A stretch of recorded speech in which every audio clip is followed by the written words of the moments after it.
All right, let's get ready to do a deep dive into a book that has been shaping military strategy and surprisingly business tactics for centuries. It's Sun Tzu's Art of War. Oh, The Art of War. We'll be looking at excerpts from the 1910 Lionel Giles translation Okay. and trying to uncover what we can learn about the book itself, the mysterious Sun Tzu, Right. and how his ideas about warfare still resonate centuries later. You know what's interesting about The Art of War is it's relevant far beyond just the battlefield. Yeah. We'll unpack how Sun Tzu's principles can be applied to modern situations where strategic thinking is key. Going into this, I was really surprised to learn that there's a debate about whether Sun Tzu was even real. Oh, yeah. I was like trying to figure out if King Arthur actually existed. Yeah. Like, was he a real person or is this just a story? It's a fascinating historical puzzle. Yeah. Some scholars believe he was a real general serving under King Hou sometime around the 5th century BC. Others believe he's more of a legendary figure, or perhaps a combination of several military minds. Hmm. It's interesting because the book itself doesn't give us many clues about Sun Tzu's life, does it? Not really, and what makes it even more intriguing is that the Tuchuan, which is a major historical record from that time period, doesn't mention Sun Tzu at all. Right. You'd think such an influential general would warrant at least a footnote. Exactly. Yeah, you'd think so. Right. But then on the other hand, we have Sima Qian, Right. the grand historian of ancient China, Yeah, who vouched for Sun Tzu's existence a couple of centuries later. that's true. So he's like, no, no, this guy was real. I know about him. Sima Qian is seen as a credible source, Yeah. and he presents Sun Tzu as a real person in his historical records, Shiji. So how do we figure this out? Was Sun Tzu fact or fiction? Well, there are parts of The Art of War that suggest the author had direct military experience. Mm-hmm. For example, there are specific comparisons between Wu and Yu soldiers, almost like the author was familiar with both armies. That's a great point. He doesn't just talk about soldiers in general. He gets into the specifics of each army. Right, That does make you think he was there. right. One theory is that The Art of War was actually written later in King Hulu's reign, when Yu had become a bigger threat to Wu. Okay. So that kind of fits in with that historical context. It's like a historical detective story, Yeah. trying to piece together when and where this book came from. And here's another twist. Sun Tzu, the supposed master of warfare, might have been alive at the same time as Confucius, the philosopher of peace. Wow. Imagine those two bumping into each other at the market. Yeah. What would their conversations have been like? That's a fun thought experiment. Talk about conflicting worldviews. Right. Regardless of whether he was a real general or the stuff of legends, the influence of Sun Tzu's ideas is undeniable. Yeah. The art of war is still studied by military leaders, business executives, and even athletes today. I recently read that a Silicon Valley CEO gave a copy of The Art of War to every employee. Wow. Yeah. And I can definitely see how his strategies could apply beyond just military campaigns. Absolutely. The book's wisdom goes beyond any specific time period or battlefield. Right. Sun Tzu gives us these 5 essentials for victory, which are just as applicable in a boardroom negotiation as they were in an ancient siege. Okay, so let's break those down. Sure. First, you need to know when to fight and when not to fight. I can see how that's important in business. Sometimes it's better to walk away from a deal than to push too hard and lose everything. Exactly. Right. Picking your battles is essential. Yep. Sometimes a strategic retreat can be more effective than a head-on attack. Right. Sun Tzu teaches that by choosing your battles carefully, you can preserve your resources and maintain the initiative. So it's not about being passive, it's about being strategic with when you commit your energy. Exactly. What about the second essential? The second is understanding the terrain. And this applies both literally and metaphorically. Right. Knowing the landscape, anticipating obstacles, and using the environment to your advantage. Yeah. Think of it like this. If you were going into a business negotiation, understanding the terrain would mean knowing the market, your competitors, and what the other side really wants. So it's about knowing the playing field, but also the players, Right. and using that knowledge to your advantage. Kind of like a chess player, thinking several moves ahead. Exactly. Okay, ready for number 3? What's the next essential for victory? Number 3 emphasizes the importance of having a unified team all working together towards a common goal. Right. Imagine a company where different departments don't communicate effectively, or a sports team where players are more focused on individual glory than on winning as a team. Right. Sun Tzu would argue that this lack of unity is a recipe for disaster. Yeah, it makes you think about how important teamwork and communication really are. Absolutely. I'm starting to see how these ancient principles really do translate to the modern world. They really do. What's the fourth essential? Be prepared while your opponent is not. Okay. It's about seizing opportunities, anticipating the competition's next move, and always staying one step ahead. A bit like the saying, the early bird gets the worm. Right. In today's fast-paced world, being prepared can make all the difference. So preparation is key. Absolutely. Not just reacting to what happens, but thinking ahead and being ready to take advantage of opportunities when they arise. That's great advice. Right. What's the final essential? The final essential emphasizes the importance of a capable leader. Okay. Someone who is free from interference, can make tough decisions, inspire their team, and execute a clear strategy. It makes you wonder how many modern-day problems could be solved with this kind of leadership. It's making me think about all the challenges leaders face today, from political conflicts to global pandemics. Right. It really highlights how important effective leadership is. Absolutely. Okay, we've covered the 5 essentials for victory, but Sun Tzu goes beyond these general principles, right? His book is full of specific tactics and ideas. What are some of the most surprising or interesting ones? One of the most striking aspects of The Art of War is Sun Tzu's emphasis on deception. Okay. One of his most famous quotes is, "All warfare is based on deception." It reminds me of the story about Sun Pin, who was a descendant of Sun Tzu, Right. and how he used a deceptive fire strategy to defeat his enemy, Ping Xuan. Yes. Sun Pin knew that Peng Chuan underestimated him, so he used that to his advantage. Okay. On the first night, he had his soldiers light a huge number of campfires. The next night, fewer fires, and even fewer on the third. It was like he was sending a message that his army was shrinking, right? Exactly. As if his soldiers were deserting. Exactly. Peng Shuan, thinking his enemy was weak and on the run, took the bait Yeah. and rushed in for what he thought would be an easy victory. It's almost like a psychological trick. Absolutely. Planting an idea in your opponent's mind so they make a mistake. I can see how this could be applied in business negotiations or even in everyday life. Absolutely. Sun Tzu was a master of what he called indirect tactics. Right. He talked about Cheng, which Ah. is direct warfare, like a head-on attack, Okay. and Cheng, which is indirect warfare. Think about being more subtle, Okay. finding those creative ways to get an advantage without a direct confrontation. You know, that reminds me of the surprise night march that Lord Roberts pulled off in the Second Afghan War. Oh, yeah.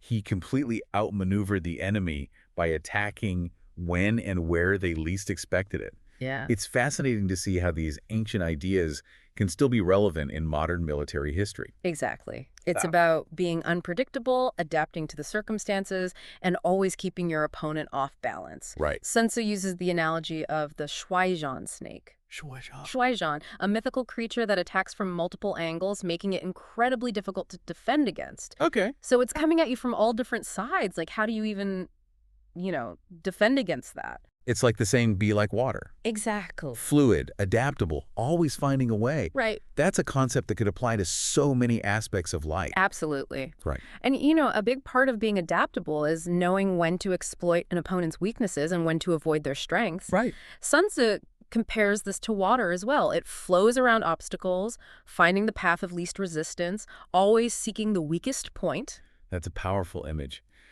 I'm starting to see how Sun Tzu's thinking is so much more than just about warfare. It is. It's really a philosophy about strategy and understanding how to navigate challenges effectively. Absolutely. Speaking of challenges, I have to ask about Sun Tzu's emphasis on spies, which might be one of the most controversial topics in the art of war. It's fascinating. He dedicated an entire chapter to it, which shows how important he believed intelligence gathering was for success. He was absolutely fixated on it.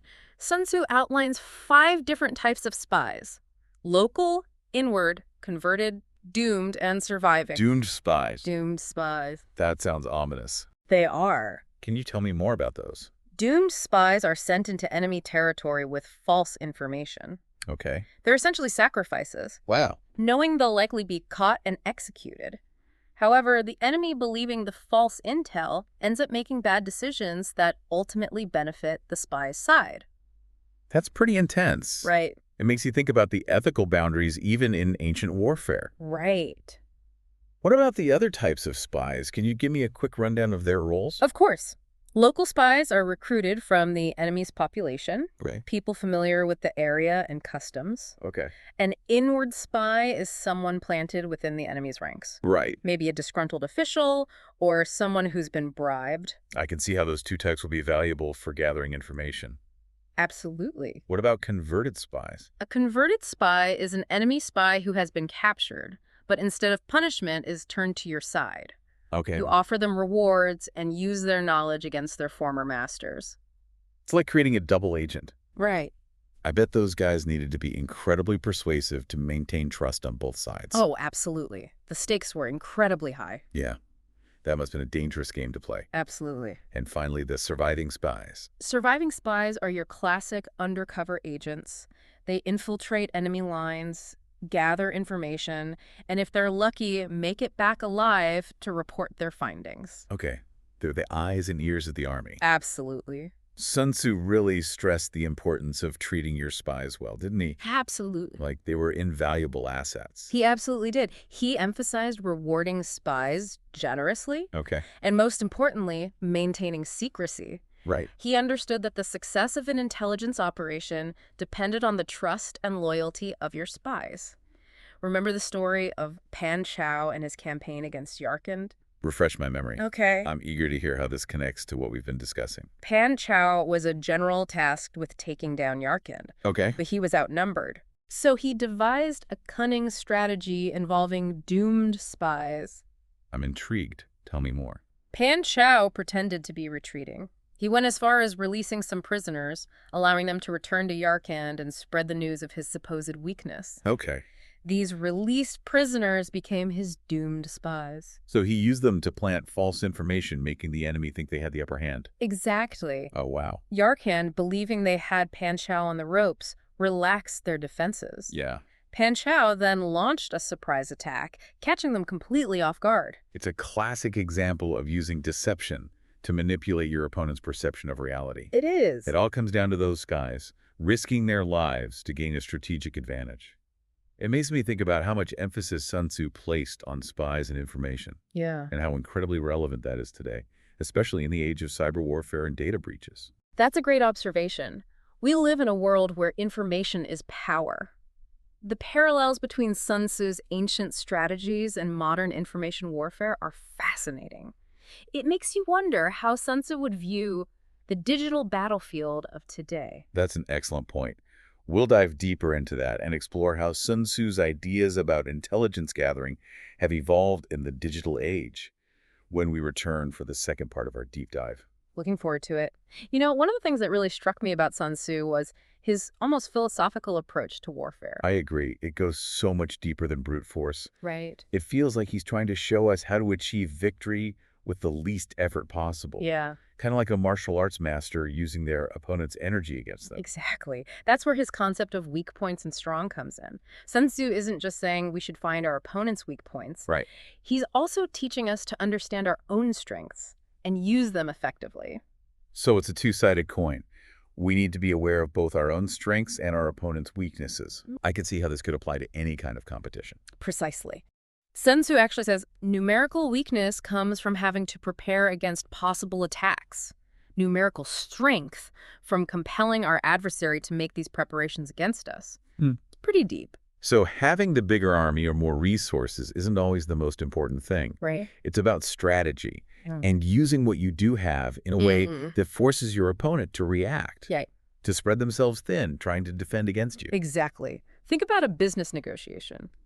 Instead of just listing your demands, you could focus on figuring out what the other side really needs, Okay. what their pressure points are. Then you could leverage that knowledge to shape the negotiation, Okay. to make them feel like they need you more than you need them. It's all about leverage, isn't it? Absolutely. Finding those points of weakness and exploiting them. Just like water finding the cracks in a rock. That's a great way to put it. Sun Tzu compares military tactics to the flow of water, saying, military tactics are like unto water. For water in its natural course runs away from high places and hastens downwards. Ah. So in war, the way is to avoid what is strong and to strike at what is weak. It's such a simple analogy, Yes. but it really drives the point home. Yeah. You have to be fluid, adaptable, always searching for the path of least resistance. And that's a key takeaway from The Art of War. You can't be rigid in your thinking. You have to be able to adjust your strategy as circumstances change. Yeah. Remember, as Sun Tzu says, just as water retains no constant shape, so in warfare there are no constant conditions. It makes me think of all the unexpected twists and turns that happen in life. The person who can anticipate those changes, adapt their approach, and maintain their composure will have a major advantage. That's a great point. It's like a dance, a constant give and take between you and your opponent as you each try to outmaneuver the other. And that's exactly why Sun Tzu puts so much emphasis on deception and psychological warfare. Right. He was really big on keeping your opponent guessing, making them believe the opposite of what's true. Right. Do you think that's something we can apply to our own lives? Absolutely. Think about a job interview. You wouldn't lie, of course, Right. but you do want to present yourself in the best possible light, highlight your strengths, and maybe downplay some weaknesses Yeah. to make yourself the best fit for the role. So it's a kind of strategic self-promotion, Exactly. focusing on the things that will be most appealing to the person you're talking to. Exactly. You're trying to understand what they're looking for and tailor your approach to meet their needs. Right. You're controlling their perception of you, which gives you an advantage. So Sun Tzu's principles could apply to almost any situation where there's competition or conflict, whether it's on a battlefield, in a boardroom, or even just navigating the ups and downs of our personal lives. Absolutely, and that's what makes The Art of War such a timeless classic. It's not just a military manual, it's a guide to strategic thinking. Right? It's about understanding human nature, anticipating your opponent's moves, and always staying one step ahead. You know, it's interesting that we started out talking of the mystery of Sun Tzu himself, Right. whether he was a real person or was a legend. But in a way, it doesn't really matter, does it? No, not really. The power of his ideas have clearly stood the test of time. That's a brilliant observation. Yeah. It really speaks to how powerful ideas can be. Even if we're not sure who Sun Tzu was, his legacy lives on in his writing. Right. It makes you think about what kind of ideas or insights we can offer the world, something that will live on long after we're gone. That's a question worth pondering. But before we get too philosophical, I want to bring us back to something you mentioned earlier. Okay. Sun Tzu's emphasis on spies and intelligence gathering. Yes, the world of espionage. Always intriguing. Sun Tzu dedicated a whole chapter to spies, which shows how important he believed it was to have access to accurate information. Right. It makes me wonder, in today's world, with all the technology at our fingertips, has the role of spies changed? That's a fantastic question, and one we'll explore as we move into the final part of our deep dive into the art of war. Okay. We'll examine how Sun Tzu's ideas about intelligence gathering have evolved in the digital age and see what his wisdom can teach us about navigating the complex world of information warfare. That sounds like a great way to wrap up this part. We'll be back after a short break to delve into the modern digital battlefield. Stay tuned. Welcome back to our deep dive into the art of war. We're about to enter a battlefield unlike any Sun Tzu could have imagined, the digital world. Yeah, it's fascinating to consider how a military strategist from ancient China would view modern warfare. Can you imagine what Sun Tzu would make of cyber attacks and drones, Yeah. and the way information itself has become a weapon? It's a whole different world from the one he knew. We've gone from chariots and swords to hacking, data breaches, and algorithms that can influence elections. Right. Yet, even in this digital landscape, Sun Tzu's ideas about deception, intelligence gathering, and exploiting weak points are more relevant than ever. We were talking about spies before the break. Right. Sun Tzu was obsessed with spies, categorizing them into those 5 types we discussed. Yeah.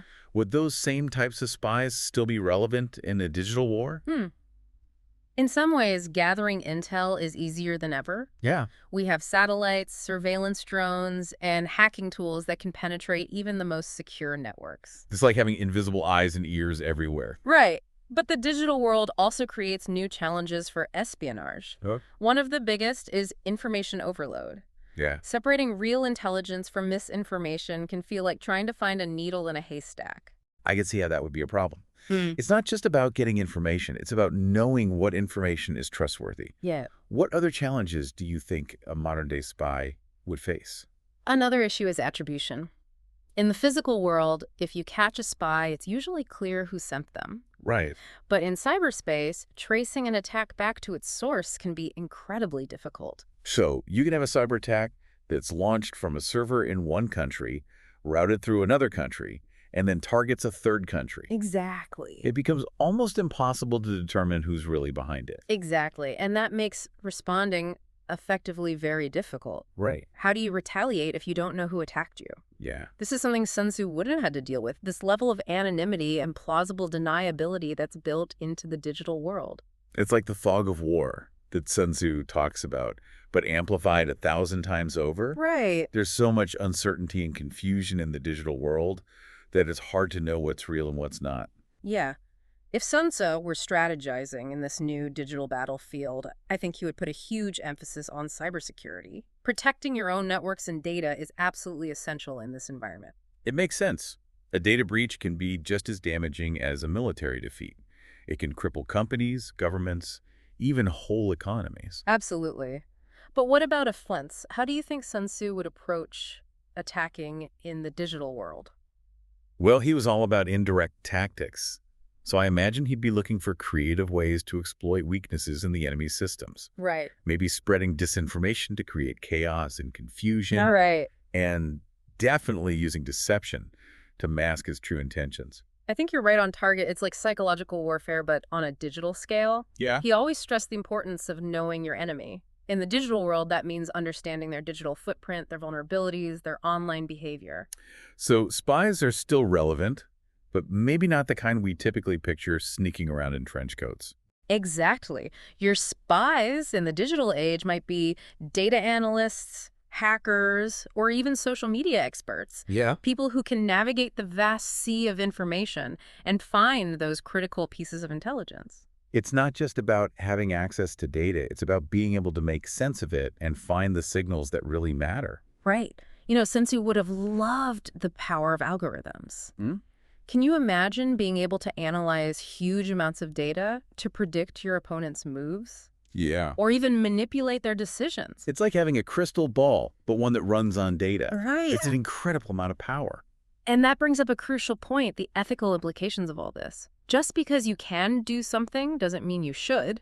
That's a good reminder. Sun Tzu was all about winning, but he also believed in fighting honorably and righteously. Right. He wrote that true victory came from winning the hearts and minds of the people. So in the digital world, that means using these powerful tools responsibly, ethically, and for good. Exactly. How do we use technology without sacrificing our values, our privacy, or our humanity? That's a challenge we're still figuring out. It's definitely a question worth pondering. Sun Tzu was a brilliant strategist, but even he couldn't have predicted all the complexities of the digital age. So what does all of this mean for us?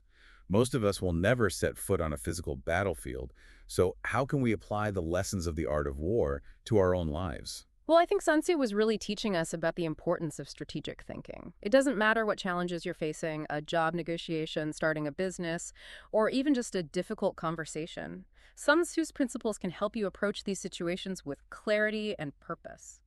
He reminds us that knowledge is power, but it's not just about accumulating information. It's about understanding it, analyzing it, and then using it strategically to achieve your goals. He also teaches us to be adaptable, to be like water flowing around obstacles and constantly adjusting to the situation. That's a great point. As we wrap up our deep dive into the art of war, I'd like to leave you with one final thought. If Sun Tzu were alive today, what modern conflict or challenge would he find most intriguing? And how would he apply his principles to that challenge? It's a great question, and one that we each have to answer for ourselves. Maybe the answer lies within you. Thanks for joining us on this deep dive.